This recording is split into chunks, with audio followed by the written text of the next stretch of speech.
Hello Hyderabad. आज मैं doctor Sanjeev आपके साथ कुछ हेल्थ के बारे में बात करना चाहता हूँ। सबसे पहले हम एक स्टोरी से शुरू करेंगे।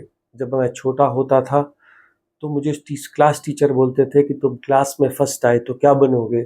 बच्चे बोलते थे इंजीनियर बनेंगे, डॉक्टर बनेंगे। आज भी यही प्यार लोग इंजीनियर और डॉक्टर्स बनते हैं।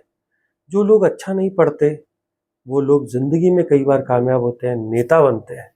और जो लोग स्कूल ही नहीं जाते वो लोग स्वामी बनते हैं। इन लोगों ने आपकी बुद्धि को बहुत ही भ्रमित किया है। क्या बोल के? ऑर्गेनिक, इनऑर्गेनिक, नेचुरल, अननेचुरल, और इस नाम से कई सारे ब्रांड बनाए हैं। मैं सबसे पहले आपका ध्यान इस बारे में खींचना चाहता हूँ कि ऑर्गेनिक और इनऑर्गेनिक है क्या। जब आप एक जिंदे चीज की बात करते हो हम उसे ऑर्गेनिक बोलते हैं। मेरा शरीर ऑर्गेनिक है, पेड़ पौधे ऑर्गेनिक है, आदमी जानवर ऑर्गेनिक है। और क्या इनऑर्गेनिक है? नमक, पानी, हवा इनऑर्गेनिक है। जब भी ऑर्गेनिक को जला दिया जाता है, दफना दिया जाता है, वो इनऑर्गेनिक बन जाता है। और यही में जब जान आ जाती है यही ऑर्गेनिक बन जाता है। तो ऑर्गेनिक और इनऑर्गेनिक दोनों भगवान की देन है। बहुत सारे लोग नेचुरल दवाइयाँ, आयुर्वेदिक दवाइयाँ, बगैर साइड इफेक्ट की दवाइयों के नाम का क्लेम करते हैं, जबकि उनके तथ्य भी, छोटी छोटी बातें भी नहीं जानते। मैं उन लोगों की बात नहीं कर रहा हूँ जो अपनी ब्रांच के बारे में अच्छी नॉलेज रखते हैं। दवा, इलाज, हर धर्म, हर तरह के डॉक्टर, हर ब्रांच का ये धर्म है कि वो अपने मरीज को ठीक करे। बट भ्रम डाल के, डरा के, घबरा के, या कुछ ऐसी चीजें दे के जिसमें कुछ भी ना पता हो, कुछ चार चीजें पीस के दे दी और बोला इसमें साइड इफेक्ट नहीं है। कैसे प्रूव कर सकते हो कि उसमें साइड इफेक्ट नहीं है? अगर अंग्रेजी दवाइयाँ आती हैं वो 100 टेस्टों से पास होने के बाद आप तक पहुंचती हैं। बीमारी को डॉक्टर कम से कम 10 साल, 20 साल देखने के बाद इतना बढ़ता है कि वो उन दवाइयों को ट्रेन करके उन दवाइयों को लिमिटेड तरीके से देता है। तो फिर इनऑर्गेनिक और ऑर्गेनिक के चक्कर में क्यों पड़ना? मैं चाहता हूँ आप सब लोग अपने डॉक्टर से, चाहे वो आयुर्वेदिक का डॉक्टर हो चाहे वो एलोपैथी का डॉक्टर हो, अपनी बीमारी के बारे में पूछिए और क्या दवा दी जा रही है पूछिए, और कैसे दी जा रही है और कब तक दी जाएगी ज़रूर पूछिए। और इन भ्रमों में जाके, इन स्टोर्स में जाके चार चार गुने प्राइस पे जाके दवाइयाँ, सामान मत खरीदिए। हालांकि अच्छी क्वालिटी का सामान खरीदिए, फ्रेश खरीदिए, गांव से खरीदिए, हमारे किसानों से खरीदिए। अब आगे अगर हम बात करेंगे तो हम कभी कभी डाइटिशियन के पास चले जाते हैं। डाइटिशियन कहती है कि ये खा लो, वो मत खाओ। मैं आपको एक एग्जांपल बोलता हूँ। एक लेडी को बोल दिया गया कि 2 बजे डोसा खाओ, तो वो सिर मार ली, कहती है कि पहली चीज तो मुझे डोसा पसंद नहीं है, दूसरा मेरे घर के आसपास डोसा बनता नहीं है, और तीसरा मुझे 12 बजे भूख ही नहीं लगती। तो जो डाइटिशियन के जो चार्ट्स होते हैं, जो हॉस्पिटल में डॉक्टर्स, डाइटिशियंस जो आपको देते हैं, उनके साथ बैठ के थोड़ा टाइम पास करिए, अपनी अच्छाइयाँ और बुराइयाँ, आपके खाने के बारे में पता करिए। न कि एक चार्ट ले लिया कि 2 बजे ये खा लो, 3 बजे ये खा लो। बहुत सारे लोग पतला होने के लिए भी आजकल जूसेस और ड्रिंक्स का इस्तेमाल कर रहे हैं, और बहुत धड़ल्ले से बिक रहा है, लोग बड़े खुशी से ले लेते हैं।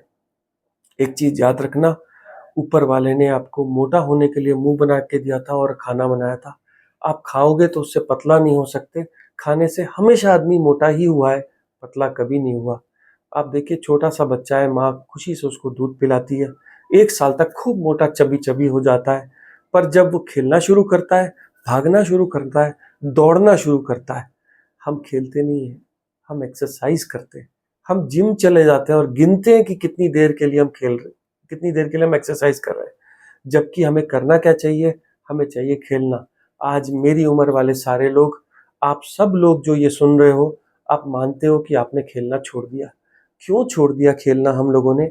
क्यों हम जिम एक्सरसाइज के ऊपर आ गए? क्यों ये दुकानें बन गई, दुकानें खुल गई? क्या हुआ उस खेलने का जो हम बचपन में बड़ी खुशी से खेला करते थे? तो मैं चाहूंगा हम सब लोग सिर्फ वो ही खाना खाएं जो खाना हमको अच्छा लगता हो। कभी कभी बीमार लोग पूछते हैं, डॉक्टर साहब क्या खाएं? हमको शुगर है तो क्या खाएं? हमको हार्ट आ गया, स्टंट डला है तो क्या खाएं? सबसे पहली चीज, ना तो कुछ खाने से, ना खाने से आपको हार्ट आता है।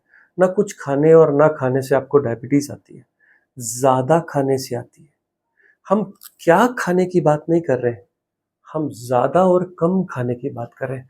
बड़े बड़े समझदार लोगों के बड़े बड़े, आप किसी भी धर्म ग्रंथों को पढ़ लो तो वो भी ये कहते हैं, आप चाहे हिंदू हो, चाहे मुस्लिम हो, चाहे सिख हो, वो कहते हैं कि पूरा पेट भर खाना मत खाओ, थोड़ी जगह छोड़ दो। क्यों बोलते हैं थोड़ी जगह छोड़ दो? क्योंकि हम डर, बेचैनी, हैबत में, खुशी में ज़्यादा खाना खा लेते हैं। आपके घर त्योहार है, मेरे घर त्योहार है, आप मेरे घर आए, मैं आपके घर आया, किसी का मरना हुआ, किसी कोई नया बच्चा जिया, किसी की नौकरी चली गई, किसी की नौकरी आ गई। हर मौके पे हम लोग खाना खाने का बहाना ढूंढ लेते हैं। आज तक एक भी ऐसा दिन नहीं है कि मैं भूल गया हूँ, कि मैं नाश्ता करना भूल गया हूँ, पर मैं स्कूल जाना, पढ़ना, कुछ काम करना ज़रूर भूल जाया करता था। क्या आपकी ये कहानी नहीं है?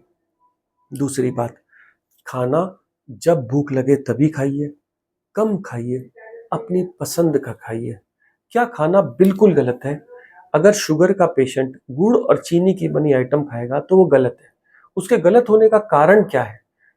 खुदा ने, भगवान ने हमको फ्रूट्स दिए थे, उन फ्रूट्स में विटामिन्स डाले थे, ताकत डाली थी, उनको स्वीट किया ज़रूरत के हिसाब से, मौसम के हिसाब से, और हमने उन फ्रूट्स का जूस निकाल लिया, उस जूस को गर्म करके गुड़ बना लिया, और एक दूसरे से कहते फिरते हैं ये देसी है, घर का बना हुआ है, ये ऑर्गेनिक है, इससे कोई नुकसान नहीं होता, और बहुत सारे लोग चीनी छोड़ के गुड़ पे आ गए। बहरहाल, आप गन्ने को जूस निकाल के गर्म करके गुड़ बना रहे हैं। अगर खुदा का दिया हुआ, भगवान का दिया हुआ फ्रूट जो गन्ना है, फ्रूट्स है, पपीता है, सेब है, अगर आप खाए तो शायद डायबिटीज नहीं आती। पर आपने किया क्या? आपने इन्हीं चीजों को कंसंट्रेट करके बहुत ही मीठी चीज बना ली। उस गुड़ और शक्कर से आपने मिठाइयाँ बना ली, बहुत सारी और चीज़ें उसमें डाल के बना ली। मैं चाहता हूँ आप नेचुरल फूड खाएँ। कैसा? जैसा शेर खाता है। शेर तब खाता है जब उसे भूख लगती है। शेर उतना ही खाता है जितना उसके पेट में आता है, और शेर कभी भी बासा खाना नहीं खाता। शेर कभी भी अल्टर्ड खाना नहीं खाता। आप शेर को गुड़ दे के देख लो, कभी नहीं खाएगा। पर 3 महीने का बच्चे को अगर गुड़ चटाने की कोशिश करोगे तो वो भाग के खा लेगा। तो मैं चाहता हूँ आप अपने खाने में ये छोटी-छोटी चीज़ें ठीक करके और खेलने को स्टार्ट करके, अगर आपको वेट लॉस करना है तो आपको एक गूढ़ रहस्य बताता हूँ। गुड़ चीनी बंद कर दो और 15 मिनट ही चाहे क्यों ना खेलना शुरू कर दो। आपका वजन हल्के-हल्के कम होगा। 1 किलो 1 महीने में कम होने से शरीर कमज़ोर नहीं होगा, बॉडी अच्छी रहेगी, आप लंबी जिएँगे। और इसी कामना के साथ आज का मैं ये एपिसोड बंद करता हूँ। मुझे लिख के बताइए आपको और किस चीज़ के बारे में वीडियोज़ बनाऊँ, और किस चीज़ के बारे में हम बैठ के डिस्कस करें, और हम कैसे आपसे बेहतर संवाद कर पाएँ। मैं संजीव कुमार हैदराबाद से बोल रहा हूँ।